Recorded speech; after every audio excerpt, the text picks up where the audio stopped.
Hello, welcome to another episode of Purple Insider. Matthew Coller here, a return guest to the show. The last time he was on, we named random New York Jets quarterbacks. Will Parkinson, I do hundreds of episodes, but I didn't forget that one. Turn on the Jets podcast, one of my favorite follows on Twitter. What is up, man? How are you? I'm good. We're talking about Jets and Vikings playoff teams going head to head. So can't really complain, right? I mean, this is kind of we didn't expect it, but at the end of the day, this is where we are, and we're gonna be enjoying not looking at Tankathon for another 6 or 7 weeks. No, that's right. That is right. I have not clicked on that website a single time so far this year. And it's been a while since it's been late November, and you have not been looking at where the Jets will be drafting. However, I mean, considering we did talk about all the funny quarterback situations that had happened in the past, I mean, we have to begin there with Mike White. Give me a comp. Is there a Mike White comparable situation? The only one I can think of for the Jets, this is going way back, but I'm sure you'll know it, is when Vinny Testaverde got hurt. And then it was like Rick Meyer, the punter, played a game, Ray Lucas, and they kind of went 500 with Bill Parcells. But they were still like a good and competitive team, and they were there all the way to the end, had a great defense, and you didn't want to face that team despite the weird quarterback situation. The more apt comparison maybe is Mark Sanchez, where it's a dominant defense with very spotty quarterback play. But the fact that the fact that it's not even the starter, though, at least Sanchez was the starter. Is there a Jets comparison for what is going on?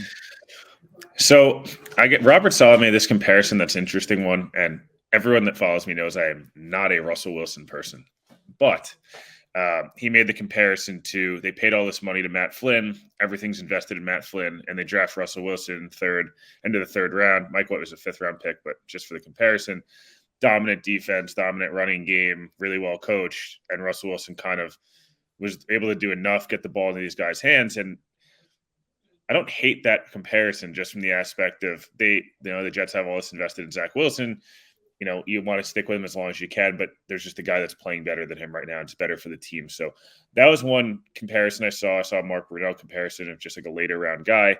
Dak as well, those type of players. I'm not saying he's that level. It's like the player that's, the day 2, day 3 pick that kind of just beats out the guy that, maybe was supposed to be the guy. Jets-wise, the Ray Lucas one's interesting. I guess I would, comparison-wise, in terms of style of play, he's very Chad Pennington in terms of really good footwork, good eyes, smart with the football, gets it into playmakers' hands. He's more athletic than Chad Pennington is, probably has a better arm, but very much similar in terms of Mike White started 4 games in the NFL. Now I think he's 68 or 69% completion. More turnovers than Chad maybe would have had, but at the end of the day, 50% of those came against the Bills last year. So I guess from a Mike White perspective, I would say Jets comparison-wise, it's style of play more towards Chad. But I guess your Ray Lucas comparison does, and that team does make a lot of sense. The backup guy, the unheralded kind of smaller school, not Rutgers is a small school, but for comparison. But I like the Robert Saleh one that he used with Russell Wilson of just those early Legion of Boom teams where the quarterback just needed to kind of get out of the way and just get the ball out, when it is needed and be a little bit clutch and be the mature adult in the huddle. And it feels like right now, you saw it's one game, but you saw it a little bit last year. This team loves playing for him, and I'm sure this is before the Let's Ride and Sierra stuff with Russell Wilson, so it makes more sense. Yeah, fame is like a brain disease for some people. Just ask Aaron Rodgers. That can really mess with you, it seems. But it is sort of funny, though, when the coach is like, hey, like the best third-round pick quarterback ever, that's kind of like who our guy is. I go, well, I don't know. That might be a little aggressive. But it is really interesting to me to have a quarterback that is supposed to just keep the train on the tracks and keep everything moving. And a Vikings comparison to this would be Case Keenum a couple years ago. Vikings had the number 1 defense in the league. They had 2 elite wide receivers, a very good running game, a good offensive coordinator, and just needed Case Keenum to make a few plays per game. And it got them all the way to the NFC Championship. That's a good one. I didn't think about via that. miracle. But, I think that I do think that there's probably something closer there because of the physical skill. Like Russell Wilson, is even Ray Lucas, like physically skilled, way more talented than someone like Mike White. But we have seen that it's possible when you have a great team around you to just deliver the football. I don't know if it can win you a Super Bowl, but it certainly makes the New York Jets a team that are much more dangerous. And I was talking about on the show the other day, I think this is a really bad break for the Vikings to face a competent quarterback versus a twerp who doesn't know what he's doing in Zac Wilson. Yeah, no, it's interesting. You mentioned, a lot of Jets fans of this week have pointed to the 2017 Eagles, where I know Carson Wentz was really good that year, and I'm not taking anything away from him, but the roster was so good around him that it was like, can Nick Foles just stay, be a steady everyone? He's the more loved guy in the locker room. It is kind of an interesting comparison, honestly, with Wentz and Zach. There's a lot of similarities of kind of the super talented, smaller school guy that not really that well liked in the locker room, it seems like. And then you look at Foles, who's like, the most well liked quarterback probably it feels like ever, based on, wherever he goes. And Mike White's incredibly likable, down to earth guy. It's like, it does feel like, from a Jets perspective, the different energy they played with last week was, yes, it's the Bears. I get all that. It was also a monsoon outside, and the Jets have when you ever bench a quarterback in New York, it's an absolute firestorm of just criticism and all that stuff. And the Jets were the lead, for benching Zac Wilson on every single major, media market for 5 straight days. And sometimes it's hard when a Bears team comes in. Everyone's expecting the Jets. The Jets are favored. It's a big rainstorm. All this stuff's happening. And you just expected them to kind of, all right, this is where, they don't put the foot on the gas too late, and they slip up here, similar to what New England did against Chicago a couple weeks ago. And it feels like they play harder for Mike White. It feels like they have more fun. He gets them the ball. Dan Orlovsky posted a clip earlier. It seems like a very basic thing. And most people's eyes, it's a check down. He went through 4 reads pretty quickly, got the ball out, and they gained 15 yards on 2nd and 1 instead of holding it, taking a sack, which is what kept happening with Zach. There's just a lot of differences. There's too many playmakers here. You mentioned that, that Vikings team. There are so many playmakers on this Jets team. Garrett Wilson's, I don't know if he'll ever be Justin Jefferson, but that's like the play style in which, can play outside, play in the slot, very, shifty and all that different stuff. Great route runner. Garrett Wilson's been amazing every game Zac Wilson hasn't played. And Elijah Moore's been awesome every game Zac Wilson has. It is crazy to think about. They have all these different weapons, and nobody was really eating when Zach was in. And now that the first game he's out, rainstorm or not, after he complained about the wind the week prior, they go score 31 points easily. The Jets could have put up 50 last week. They took their foot off the gas, it felt like, pretty quickly into that third quarter. Inside, we'll see. I mean, Mike White's only played 1 road game, and it was for a quarter, and he looked really good against the Colts. And then he gets hurt, and and the rest is kind of history. So I'm interested. I do think the Vikings caught a bad break here. I think if Zac Wilson's starting, everyone's picking the Vikings. I think I feel like this game's a toss-up, personally. I know we'll get to that, but this isn't the best matchup for the Vikings in terms of, where they want to go with the football and what they want to do, and especially defensively too. I feel like it's not the best matchup, but we'll see, obviously, as we break it down a little bit. Yeah, we'll definitely get to Sauce Gardner versus Justin Jefferson, because this is like put it on the marquee for this matchup. And Trayvon Diggs was helped out by a lot of sacks that Kirk Cousins couldn't throw the ball, but that could very well happen this week as well. So we'll talk about that. But the Zac Wilson thing is captivating here, because you have a guy who played in a weird COVID season in college and had no fans, and also basically no defenses that he played. And I think that there's a ton of arm talent there for him, but also he thinks he has more arm talent than he does. And somebody made this point. I think it was maybe Matt Hasselbeck on TV the other day. It was like, he seems to think he's Mahomes, but he can't even play like he's a backup or something. And that's with Mike White. When you hear coaches say, well, he gets the ball out, it's like the most sort of like goes in one ear and out the other. Oh no, that's a big deal, because when you see quarterbacks who can't play, they don't believe in the throws. They don't just get the ball into the playmakers' hands, and that's what Mike White can do. It's what Mac Jones did last week for 382 yards against the Vikings. So it is a little scary for the Vikings defense that's still going to be somewhat banged up. I don't think Dantzler's coming back. Not really sure on the Caleb Evans. They'll get Delvin Tomlinson back against the run, but still the secondary has been spotty all year. Someone who gets the ball out might have a lot of success. But on Wilson's side, I guess what's your read? I mean, you were a collegiate football player. So you've got some experience of being in the huddle. I guess I wonder what you think of that, because from my perspective as a reporter, you can't solve lack of self-awareness. You just can't teach lack of self-awareness or self-awareness in general. Like the Vikings had this with Laquan Treadwell, where Laquan Treadwell was a pretty talented player, And a lot of people made it about, oh, his 40 time or whatever else. No, it wasn't his 40 time. It was the fact that the guy didn't understand what he needed to do and wouldn't listen to anybody. Like that was really the problem. It was a lack of self-awareness. I see with Zac Wilson, I'm like, that's not just grow up a little. That's grow up a ton. You're a toddler and you need to be an adult here. I mean, I think is pretty disturbing stuff. And it's kind of like he has almost like a little bit of a Josh Rosen element to him. I mean, I think that it's beyond just, hey, this looks kind of rough in his second year. Like, you're not even a rookie. If he was doing this stuff as a rookie, I'd let it go. But I'm not ready to quite call it, but I'm almost ready to call it. Yeah. So I guess a couple of things, kind of what you finished on.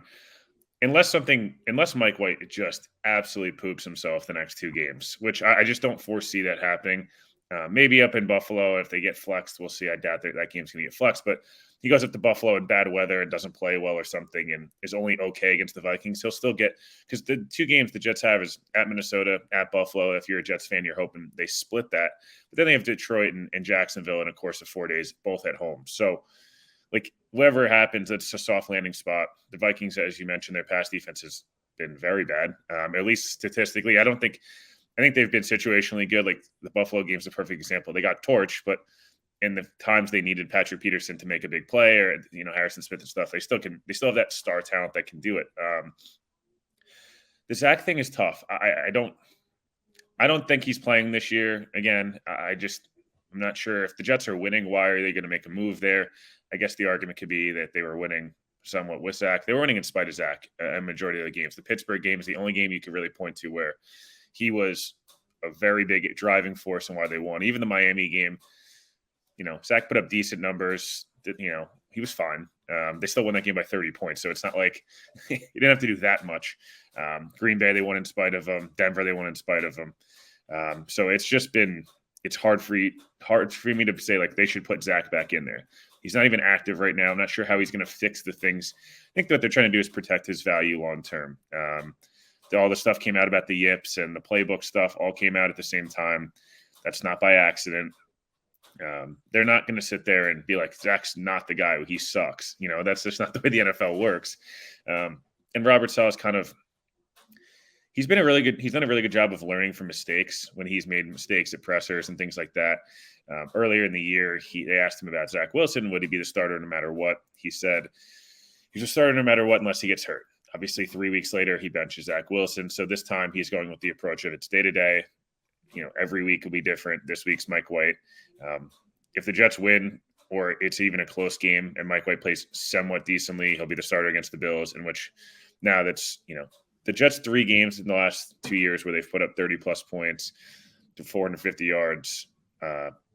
Mike White's been the starter all 3 games. That has never happened in a Zac Wilson start where they've put up that level of offense, especially yardage-wise. So, yes, this maturity stuff is tough. As you mentioned, I don't know that you become this, like, it's hard to kind of, and then you almost come off as a fake leader as things kind of progress. You've seen that with, I felt like that a little bit in the beginning with Kirk. I felt like it was, but then you realize that, like, you look back and it is just everywhere he goes, that has kind of been his thing. He's just a little quirky and that type of stuff. Guys like him. I felt like that with Wentz. I know I've pointed that comp a little bit. We've seen that multiple times now, multiple teams where you say all the right things, you do all the right things, probably publicly, but are you really that charismatic, good leader behind the scenes? I don't know. I think guys like Zach. I just think that liking someone as a person and like whatever it is, that's fine. But do you like the way they perform on the football field and carry themselves? And this was not the first time Zach deflected blame last year against Miami. The Jets had a stinker offensively. The defense kept them in it. That was a bad Jets team, obviously. And they asked Zach, do you need to do more? No. And people were like, okay. And then it was like, he made the call on a 4th down against the Bucs that the Jets should have won the game easily. He makes the wrong call. They lose the game. And it was like not really a lot of accountability there. People were pretty pissed about that. He blamed the win the other day. It feels like a lot of excuse making for a guy you've heard this reference. I'm sure you've said it before and everyone's heard this. Like, you can be annoying or not talented. You can't not perform well. You can't not perform well and be annoying. Like, people are like, you can't do it, right? Like, Aaron Rodgers might be annoying, but for his entire career, he's performed at the highest possible level. Tom Brady, same thing. Like, they might be annoying, but they get it done. Or, you have the opposite side of things where teammates love Mac Jones and whatever, and even if he's not great, like they're going to follow him. So, I just don't see Zac playing again this year unless something catastrophic or an injury happens over the next couple of weeks. Because once you get to week 15, if the Jets are they're 8-4 or 8-5 with 2 winnable games at home, you're going to bench him, like Mike White again. Like that doesn't make any sense. So, I think you'll see Mike White the rest of the year. I have no idea. I assume one of Zac Wilson or Mike White will be the backup next year and compete and quote unquote compete in camp with a Jimmy G, Derek Carr, maybe a Goff, maybe a lower level Minshew Goff type if White really is the guy. But Zac Wilson will not be the shoe-in starter for the Jets next year unless something crazy happens. He comes back in and lights the world on fire, which I don't think is going to happen. Yeah, I mean, it kind of has like Christian Ponder vibes here a little bit, where it was just like a failure to launch altogether. Like maybe there was a little flash here or there where they thought something could happen and it wasn't the biggest accountability guy. And then it really got in Christian Ponder's head, like the criticism. And I mean, we talk about the New York thing and it's probably a little overrated. I'm so glad you just brought that up. On Friday, before the Patriots game, I don't know if you saw this clip. Someone asked him, do you still think, he said, people outside this building don't know what they're talking about? And then pointed to a reporter and said, why aren't you a coach? Yes. And then threw for 77 yards. You can't do that. Right. Yes. So. I saw that. And I was like, that's actually maybe a bigger red flag than the other thing, because after games, people are really upset, especially with a loss, and like jerky comments after games happen kind of a lot, but that was like a Wednesday or something. And you're just like, oh, who are you, you stupid little reporter? You're like, who are you? It's actually kind of the Baker Mayfield thing where it's just like, wait, you're like hammering. Yeah, I'd love to come boo you at your desk. Like, yeah, well, I don't get paid $20 million a year to play football. So you can boo me at my desk if I'm doing a bad job. I'll get fired. But the thing is like, man, you're quarterback in the NFL. Can you not, like, if there's one lesson that every person, whoever comes through, should learn from Kirk Cousins, he has been, hit with every criticism there is. And a lot of them have truth to them, but like primetime Kirk, overpaid, whatever, every game that they lose in primetime, the next day, ESPN spends their whole day hammering Kirk Cousins, which again is totally fair. It's the NFL. It's like drawing 40 million people to a dang Giants game, and Cowboys. But like, if you can't take that, which most human beings can't, a lot of people don't want to be criticized. But if you can't take that, especially in New York, but just in general in the NFL, you're going to be in a lot of trouble. I mean, even look across town, and I don't believe in the Giants at all, but Daniel Jones has been slammed up and down, left and right, and the guy just keeps going out there, and he's finally got them to win some games. Like, there's a lot of quarterbacks you can look to who survived in the league basically because they could deal with it as opposed to melting. And to me, that was like the clearest sign when he said that to the reporter, like, oh, this dude is melting. It's interesting. I didn't realize the Vikings could clinch the division this week, which is nuts.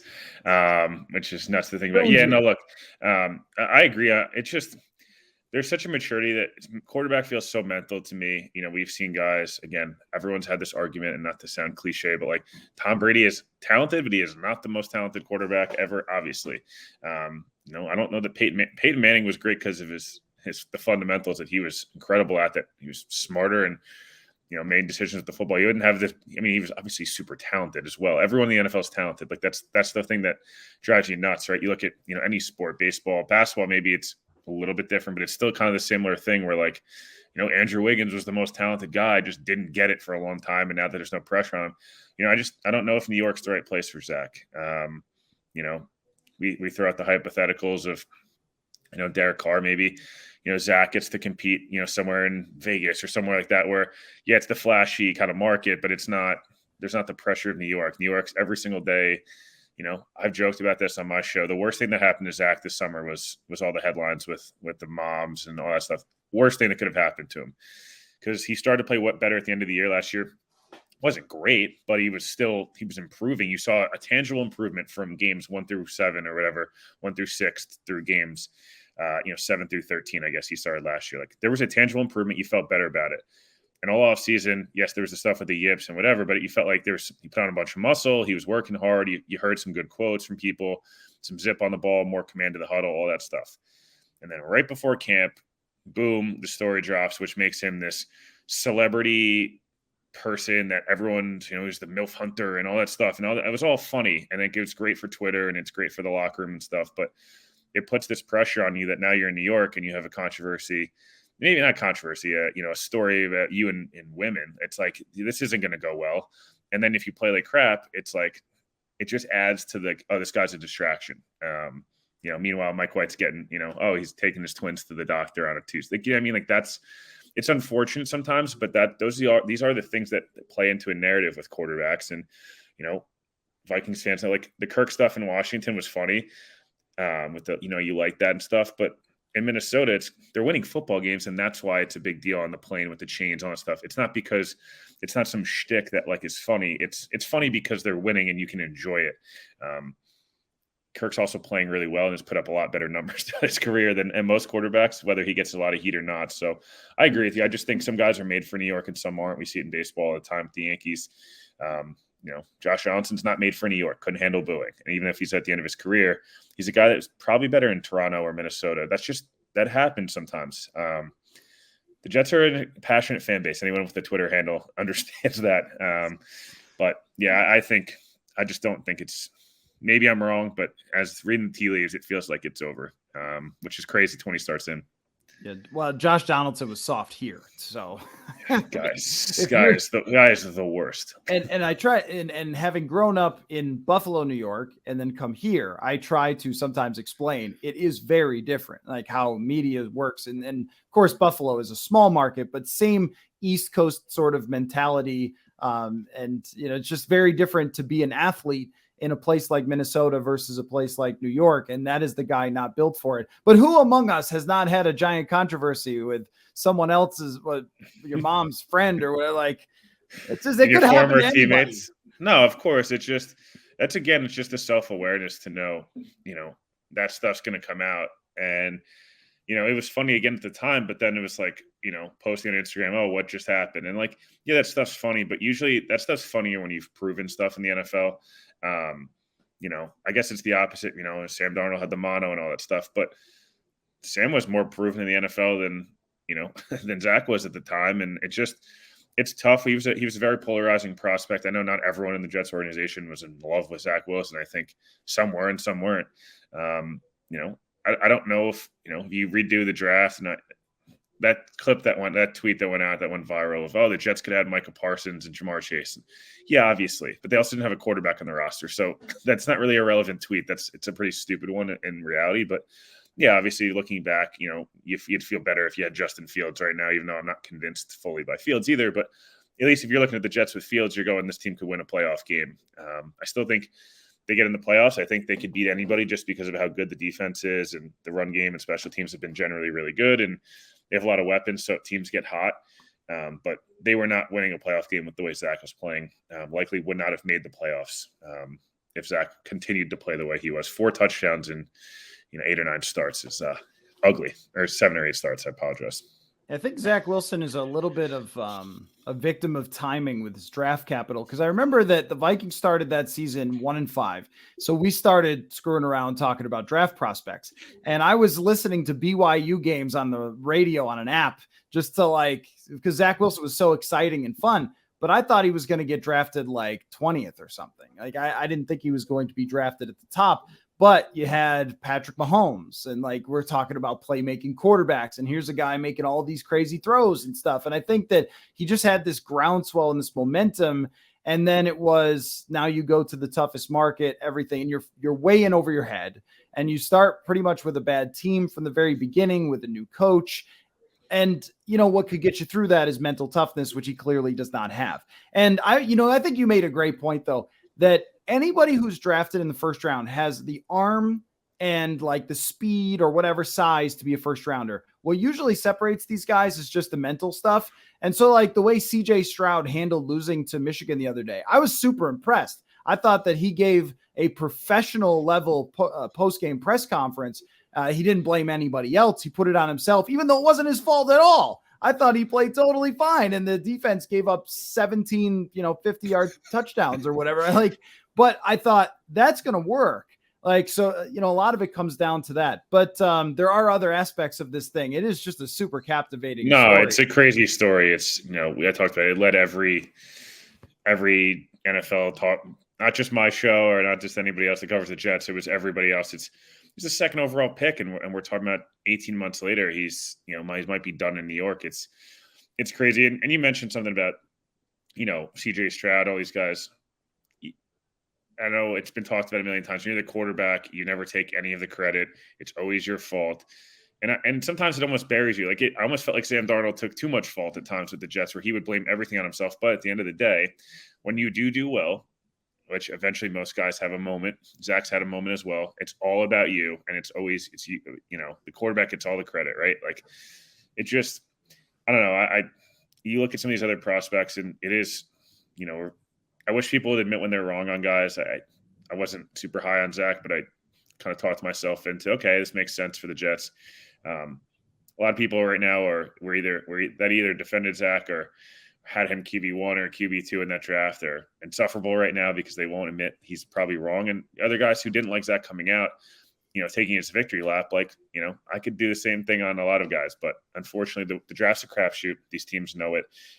Again, the pro day was really cool and all that stuff. And, Salah's best, player that he kind of developed, and that whole thing with Fred Warner being a BYU guy and all that stuff. It just, it probably didn't work here, but maybe the Jets found a gem in Mike White, or they've built a good enough roster where they are the Vikings or these Broncos, these teams where the Rams, where they are a good quarterback level away from being a contending level team. And I don't know, the Jets with Jimmy G or Derek Carr right now, you're probably talking about, can they win a Super Bowl? Right now, can they get into the playoffs and win a playoff game? So it's just that level of conversation.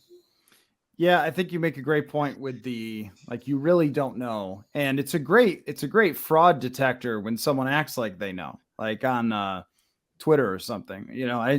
I like to poke draft Twitter pretty consistently because a lot of it's just complete guesswork. And then when they're right, they hold up their trophies. But then when they're wrong, they delete the tweets from the past. It's like, okay, well, there's really good draft reporting that tells us information about the picks. And then there's people who think that they have some Midas touch for, I can pick all the quarterbacks successfully. The reality is you really don't know. And if you're going to tell me that Zac Wilson wasn't an exciting prospect, BS, because everyone was excited about what he was doing at BYU in that year leading up to the draft. So, I mean, I guess you could go back in hindsight and change it around, but certainly Mitch Trubisky wouldn't get picked high if you were able to do that, or Baker Mayfield wouldn't have gone number one. It would have been Lamar Jackson or Josh Allen. So that speaks to what you're saying, is that a lot of it, you can chunk the players into first round, second round, third round. And if somebody does that, I'm totally for it. But if you're going to tell me, one person over the next, I just don't believe you. But anyway, moving on from that, let's talk about Justin Jefferson and Sauce Gardner. I mean, what a matchup. This is the matchup of the week here. I don't know a lot about Sauce Gardner, except for he was a high pick. So tell me about Sauce Gardner. Yeah, from a Sauce Gardner perspective, he's been as impressive as a rookie as you can be. I think he's kind of widely regarded already as a top 5, top 6 corner in football, which to do this quickly is pretty rare. I know Patrick Surtain, kind of had a similar track last year. I actually think, as good as Surtain is, I think Sauce does a few things. He's got maybe better ball skills at this point. He feels like he's got such a knack of timing of when to kind of turn his head, when to get a hand in there, how physical to be, how physical not to be. It feels like Sauce kind of establishes this level of physicality when it comes to, with other receivers that, what it might be deep, pass interference to other guys. Sauce kind of gets, he got flagged for one this past weekend, in which is crazy because Chase Claypool also horse collared him as well. Sauce he commented on it the other day, he's getting that star when he does anything wrong. People just instantly, he's overrated, he sucks, which means you've made it. It means that people think you're awesome because, Justin Jefferson had one bad game this year and it was like, he's overrated. It's like, not really. It happens to these guys, or, you see the Mahomes, throw one interception, all of a sudden. Sauce has been fantastic. Super long, super fast. His technique's fantastic. He's a smart football player. There's not really a hole in his game. I don't know how much we'll see Sauce and Justin Jefferson. Kevin O'Connell obviously does a good job, as anyone listening to this knows. I'm sure we'll see a ton of him in the slot, but Michael Carter, who's the Jets slot corner, is a top 12 graded corner in football right now by PFF. So it's not as if it's really like the Jets have 3 of the top 12 graded corners. That's why I said I think they do match up well with Minnesota. The Jets did it to Miami earlier in the year. They've done it to Buffalo. It's like they trust these guys so much that, if Justin Jefferson goes and gets Sauce for 5 for 85 and a touchdown, it probably means the Jets win the football game, because it means you would assume that DJ Reed, who's playing at a Pro Bowl level, does a good enough job on Adam Thielen, or Michael Carter in the slot's able to hold up well enough and they get pressure with 4. So I'm excited for this matchup. I hope we get to see it more than 1 or 2 times. I just think if you're the Jets, Sauce isn't going to travel necessarily. They're kind of married to their sides, and DJ Reed's a good corner as well.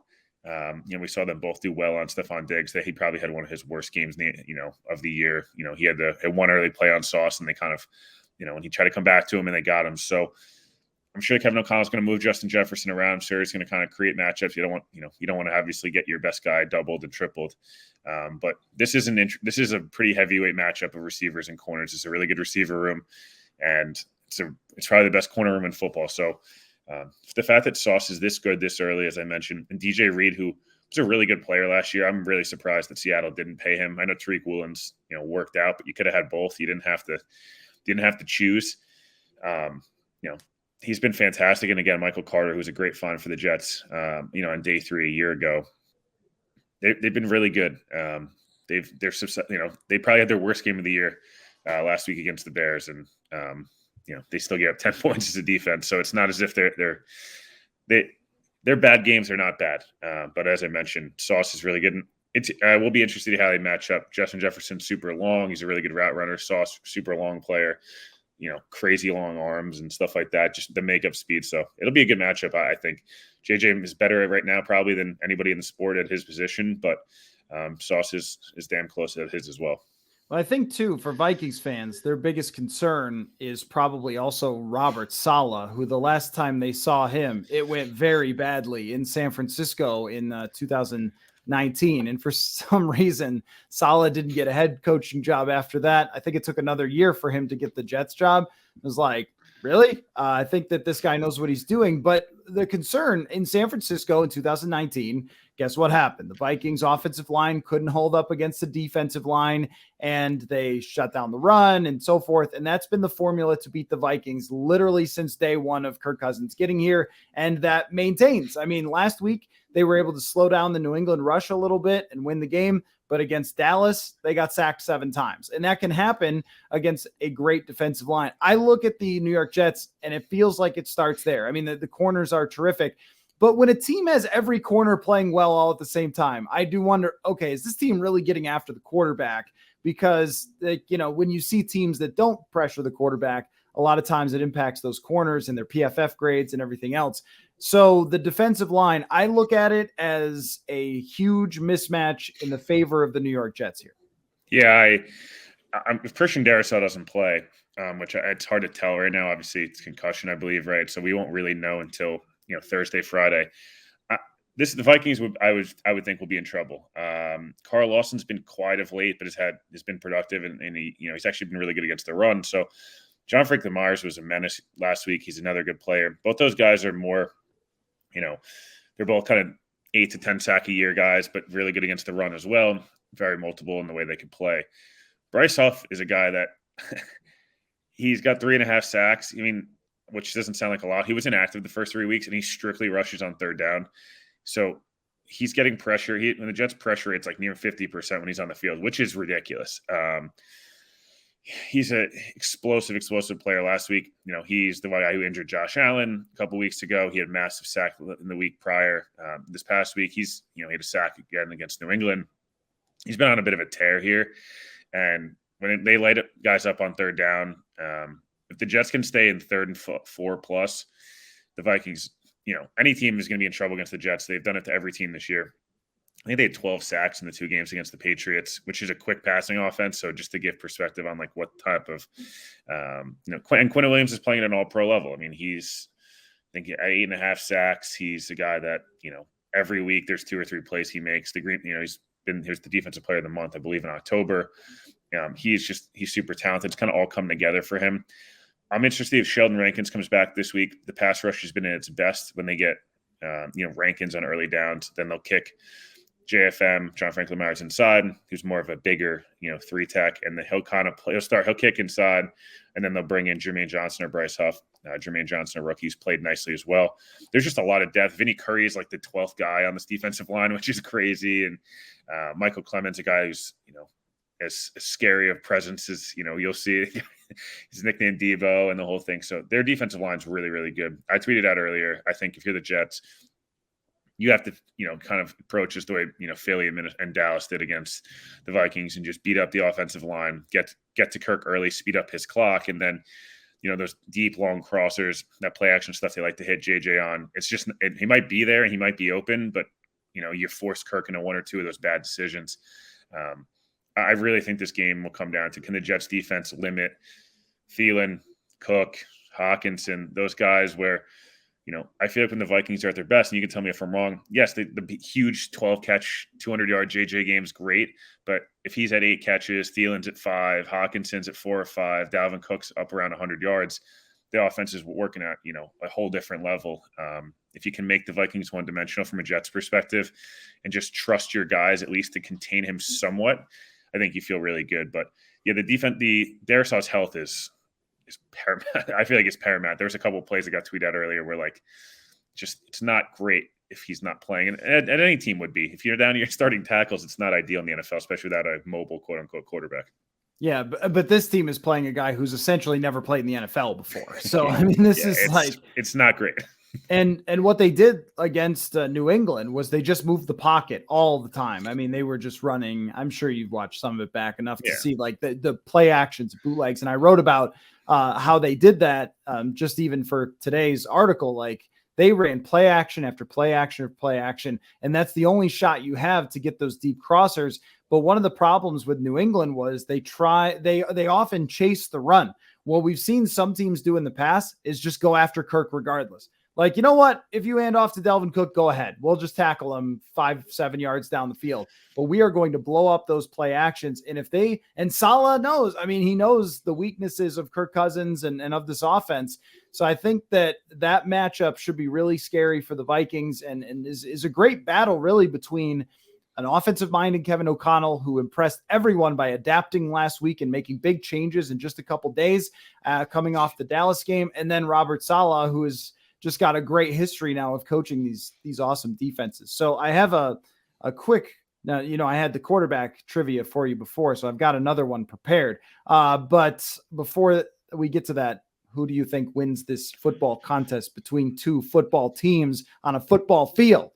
Yeah, no. So it's interesting you mentioned that. I'm really curious how Minnesota starts. The Jets are a team that's played really well from behind this year. They play well with a lead as well, but they feel like a team that, if they get down early, they don't panic. Even, the Bills game, they're down 14-3. There's, obviously everyone knows about the Cleveland game.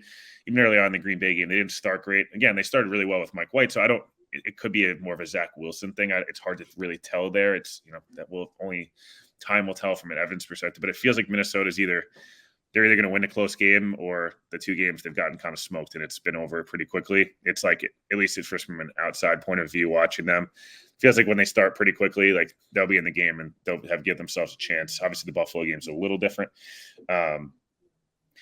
Who do I think wins? I'm leaning Jets 28-24. That's kind of like that's what I'm leaning towards. It's hard. I have a hard time seeing this game really be a 13-10 game. I just think that the Vikings have too much talent on offense, and I think, the Jets have too much talent on defense to give up. To give up 28, maybe not. But the Vikings, the Jets defense holding them to 10 either. I don't see that necessarily. I think this will be a close game. I think these are 2 teams that, both should be playoff teams. The Vikings obviously can clinch, the division this weekend, which would be impressive, obviously, this early. Which would be great for them getting guys healthy. But I just have a weird feeling the Jets match up well enough and they get enough pressure on Kirk Cousins. They force maybe 1 or 2 of those head-scratching decisions where you're like, Kirk, what are you doing, buddy? And, and the Vikings are able to kind of go, okay, if we get healthy here, we know we can kind of be anybody. And if we lose, if our 3 losses are 3 teams that have 8+ wins already, like we'll be okay. So I'll go 28-24 Jets. But I'm not I just feel like it's hard. This is a hard game. It feels like a coin flip personally when you look at everything. I agree. I'm going to lean slightly toward the Jets only because I just think they have the kryptonite for the Vikings. But the way things have adapted, TJ Hawkinson's role in this team, it's a little bit different than even where they were early in the year. Okay, so here's your quick Jets trivia. All right. Garrett Wilson has impressed the heck out of me. I think he looks like a superstar level player as long as someone can throw the ball in his general direction. There have not been a lot of superstars at that position, wide receiver for the Jets in recent years. In fact, since 2010, the Jets have had 10 different leading receivers. Obviously, Garrett Wilson is one. How many of the other 9 leading Jets receivers in yardage for a season since 2010 can you name? Brandon Marshall, I'll go with because it's the easy 2015 one. Go Robbie Anderson and somewhere in there. Yep, 2017 and 2018. Okay, that's correct. So I've got 2015, 2017, 2018. He's 2016 Brandon Marshall too? Or no, there's somebody else. No, it's not. I was surprised. Eric Decker? No, it's not Eric Decker, is it? Eric Decker is 2014, so he's on the list. That's correct. We'll go Santonio Holmes since 2010. No? No Santonio Holmes. Okay. I'm going to tell you the truth. The guy who led them in 2016, I don't remember how to pronounce his name because he lasted so short. Quincy Enunwa. Yes. Okay. That's right. There we go. So last year, Elijah Moore, I believe, led them last year. Yep. Year before. Hold on, let me just process a former Kirk wide receiver led them 2 years in a row, which is just what? Yeah. Wow. Hold on. I just got to think about this in my head right now. Who Sam Darnold was throwing footballs to? Let's say if you were in New England and you were having a soup. Why can't I think of this? Wow. Jamison Crowder. Yeah, that's right. It would be a chowder. Jamison Crowder. All right. So you only need 3 more, and we're going back 11, 12, 13, or something like that. 2010, and then through Dustin Keller. Dustin Keller maybe gets in there. No, that's correct. Dustin Keller. Okay, with 815 yards. Was it 2010? Nice 2010. Plexico Burress, did he lead them in 2011? You're sort of in the same ballpark as someone who was good with another team and then had a year. Braylon Edwards, maybe. Correct. Yes. Braylon Edwards. All right, so you're 1 away. 2012. 12 and 13, same guy led the 29th ranked scoring offense. This team is so bad. Wow, hold on. I gotta think here. Who would have led that? You can do it. This guy, he had a moment.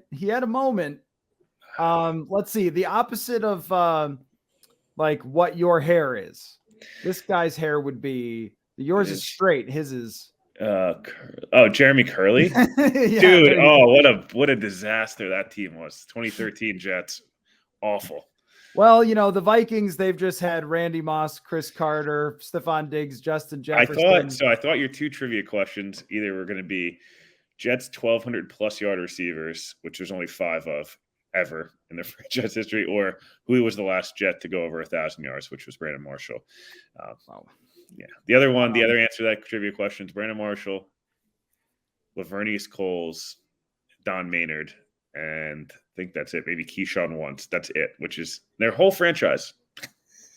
Awful. Lavernius Coles was great on Madden. I loved using him on the early. He was good on Madden. Unfortunately, it's not exactly the number 1 receiver I'd be looking for. Well, it's quite a Jets history, and every time you come on, I'll make fun of it. But your breakdown of this game is tremendous. Will Parkinson, turn on the Jets. I really appreciate your time, man. And well, maybe we could do it again to preview the Super Bowl. That'd be great. Jets Vikings Super Bowl Part 2. Let's do it. That'd be fun. All right. Thanks for your time, Will. Thank you.